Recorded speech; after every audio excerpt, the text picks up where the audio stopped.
కూరల్లోంచి కరివేపాకు తీసి పడేసే నాలాంటి వాళ్ళకి కరివేపాకు చికెన్ వాల్యూ ఏం తెలుస్తుందండి వండుకొని తినేదాకా. దీన్ని మీరు స్టార్టర్గా తింటారో కర్రీగా తింటారో అది మీ ఇష్టం. నేనైతే 2 రకాలుగా లాగించేసాను అనుకోండి. ఓకే, ప్రాసెస్కి వచ్చేస్తే నేను చూపించిన స్పైసెస్ని 1 కప్ కర్రీ లీవ్స్తో ఫ్రై చేసేసుకొని కోర్స్ గ్రైండ్ చేసేసుకోవాలి. ఆ తర్వాత కాస్త బటర్ వేసి కొన్ని క్యాష్యూ నట్స్ వేసి గోల్డెన్ బ్రౌన్ అయ్యేదాకా వేయించేసుకొని తీసేసుకోవాలి.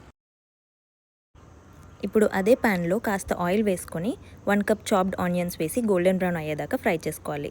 ఈ ప్రాసెస్లో ఈ ఆనియన్స్కి సరిపడా సాల్ట్ వేసుకుంటే ఆనియన్స్ ఫాస్ట్గా మగ్గుతాయి. ఇలా ఆనియన్స్ గోల్డెన్ బ్రౌన్ అయ్యాక 1 tablespoon ginger garlic paste వేసి ఇంకాస్త ఫ్రై అవ్వనివ్వండి. ఆ తర్వాత చికెన్ వేసుకొని దానికి సరిపడా ఉప్పు ఇంకా పసుపు వేసుకొని హై ఫ్లేమ్లో టాస్ చేసుకోవాలి. ఇప్పుడు చికెన్ 50% బాయిల్ అయ్యాక 3 స్లిట్ చేసిన గ్రీన్ చిల్లీస్, స్టార్టింగ్లో ఫ్రై చేసి పెట్టుకున్న క్యాష్యూస్ అండ్ స్పైసెస్ పౌడర్ని వేసి ఇంకాస్త కర్రీ లీవ్స్ వేసి ఈ స్పైసెస్ అన్ని మిక్స్ అయ్యేలాగా టాస్ చేసుకొని ఒక 10 మినిట్స్ మగ్గనివ్వాలి.